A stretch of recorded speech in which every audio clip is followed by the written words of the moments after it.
今天呢，懒妹儿跟您分享一道万能的肉酱，不管是配面条还是用来炒菜，都超级的香。我们选择小里脊肉，因为这个部位的猪肉会比较嫩。清洗干净之后，给它切成大一点的末儿。做这个肉酱呢，关键就是要用到这个猪油。锅内放入熬好的猪油，等到猪油完全的融化之后，就把猪肉末放入到油锅内，我们用铲子把它推散开来。刚开始的时候呢，油锅内会比较浑浊，我们倒入一点白酒去腥，一边加热一边用铲子给它搅拌搅拌。等到锅内开始出清油之后，放入一小把的冰糖，翻动到冰糖全部的融化。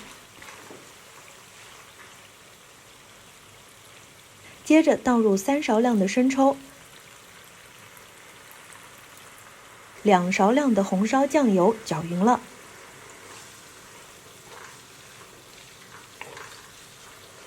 再来小半勺的白胡椒粉炒匀了。